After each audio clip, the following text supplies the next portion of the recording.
नमस्कार साथियों, हमारे YouTube channel one day exam official में आप सभी का हार्दिक स्वागत है।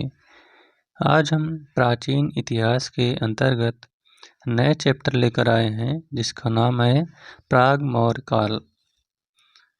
तो यह TGT, PGT, GIC, LT आदि परीक्षाओं के लिए बहुत ही महत्वपूर्ण होने वाला है। तो हम इसका पूरा इतिहास यानी प्राचीन इतिहास, मध्यकालीन इतिहास और आधुनिक इतिहास का पूरा वीडियो बनाएंगे। तो चलिए शुरुआत करते हैं। आज का पहला बिंदु है सामाजिक जीवन। तो सामाजिक जीवन के अंतर्गत जो पहला पॉइंट है वह है, किस धर्मसूत्र में कहा गया है कि 10 साल का ब्राह्मण भी 100 साल के क्षत्रिय की अपेक्षा श्रेष्ठ है तथा उसे क्षत्रिय का पिता मानना चाहिए। तो यह विष्णु धर्मसूत्र में कहा गया है। नेक्स्ट पॉइंट है, किस धर्मसूत्र में कहा गया है कि राजा को चाहिए कि वह पुरोहित ब्राह्मण को 6 दंडों से मुक्त रखें। तो यह कहाँ पर कहा गया है? गौतम धर्मसूत्र में। अगला पॉइंट है, गौतम धर्मसूत्र में किन 6 दंडों की चर्चा की गई है जिससे ब्राह्मणों को मुक्त रखना चाहिए? तो वह है शारीरिक यातना, कारावास, अर्थदंड अथवा जुर्माना, देश निष्कासन, अपमानित किया जाना और मृत्युदंड। इससे जो है ब्राह्मणों को मुक्त रखा गया है। नेक्स्ट है, किस स्मृतिकार ने पुत्र के उत्पन्न होते ही उसे पिता के संपत्ति में उसका अधिकार माना है? तो यह विज्ञानेश्वर ने माना है। नेक्स्ट पॉइंट है, किस स्मृतिकार ने अपने ग्रंथ दाय भाग में लिखा है कि पिता की मृत्यु के बाद ही पुत्र को उसकी संपत्ति में अधिकार मिलता है? तो यह जीमूतवाहन में कहा गया है। और जीमूतवाहन की पुस्तक का नाम क्या है? दाय भाग। नेक्स्ट पॉइंट है, किसे स्त्री धन के लिए प्रथम उत्तराधिकारी माना जाता था? तो यह है पुत्री को। नेक्स्ट पॉइंट, दहेज या उपहार में प्राप्त स्त्री की निजी संपत्ति क्या कहलाती थी? तो यह स्त्री धन कहलाती थी। नेक्स्ट पॉइंट है, निर्वसित और अनिर्वसित शूद्रों का उल्लेख किसमें किया गया है? तो यह पाणिनि की अष्टाध्यायी में किया गया है। अगला पॉइंट है, प्रारंभिक स्मृतियों में ब्राह्मण को शूद्र द्वारा दी गई भिक्षा के संदर्भ में क्या कहा गया है? तो यह कहा गया है कि शूद्रों को से भिक्षा नहीं लेनी चाहिए। नेक्स्ट पॉइंट है, प्राचीन काल में महिला अध्यापिका को क्या कहते थे? तो जो प्राचीन काल में महिला अध्यापिका होती थी उसे उपाध्याय कहा जाता था। अब देखते हैं प्राग मौर्य काल का आर्थिक दशा। तो द्वितीय नगरीकरण के प्रादुर्भाव के क्या कारण थे? तो इसके जो कारण थे वह है कृषि का अधिशेष उत्पादन, लौह उपकरणों से कृषि में उन्नति, शिल्प उद्योग धंधे का विकास और सिक्कों का निर्माण। नेक्स्ट पॉइंट है, प्राग मौर्यकालीन संस्कृत में किस प्रकार के मृदभांडों का विकास हुआ था? तो इस समय उत्तरी काले चकीले मृदभांड का विकास हुआ था। नेक्स्ट है, जातक ग्रंथों में कितने प्रकार के श्रेणियों का उल्लेख किया गया है?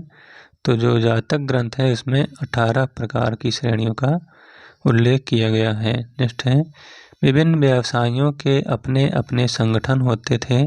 इन संगठनों को क्या कहा जाता था? तो इन संगठनों को श्रेणी कहा जाता था। अगला पॉइंट है, श्रेणियों के पास किस तरह के अधिकार होते थे? तो जो श्रेणी होते थे इनके पास कार्यकारी तथा न्यायिक, बैंक, नापतोल, वस्तुओं के मूल्य, मजदूरी का निश्चय करना, ये सब अधिकार होते थे। अगला, श्रेणी संगठनों के प्रमुख को क्या कहा जाता था? तो इनके प्रमुख को श्रेष्ठिन या सेठी या ज्येष्ठक कहा जाता था। नेक्स्ट है व्यापारियों के कारवां के नेता क्या कहलाते थे? तो जो व्यापारी के नेता को कारवां को सारथवाह कहा जाता था। अगला व्यापारियों के मार्गदर्शक का कार्य करने वाला अधिकारी को क्या कहा जाता था? तो इनको थल नियामक कहा जाता था। नेक्स्ट है बड़े नगरों के श्रेणी प्रधान को क्या कहा जाता था? तो जो बड़े नगर के श्रेणी प्रधान होते थे उन्हें महाश्रेष्ठ कहा जाता था। नेक्स्ट है श्रावस्ती नगर के व्यापारियों की श्रेणी का महाश्रेष्ठ कौन था? तो इसका महाश्रेष्ठ जो है वह अनाथ पिंडक था। नेक्स्ट है कौशाम्बी के व्यापारियों की श्रेणी का महाश्रेष्ठ कौन था?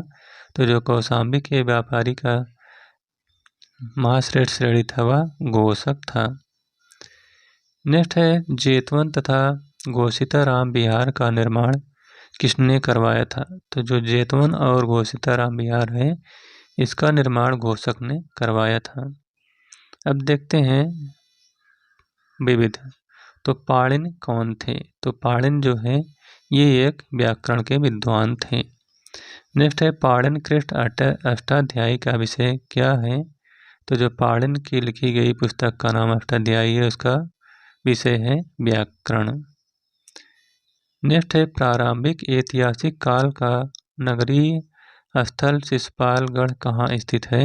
तो जो शिशुपालगढ़ है यह उड़ीसा में स्थित है। नेक्स्ट पॉइंट है तक्षशिला किसके लिए प्रसिद्ध था? तो जो तक्षशिला है यह विद्या और अध्ययन, वाणिज्य और व्यापार, शिल्प, कला और शिल्प के लिए प्रसिद्ध था। अगला भारत में सबसे पुराना ब्राह्मी अभिलेख कहाँ से प्राप्त हुआ है? तो यह पिपरावा से प्राप्त हुआ है।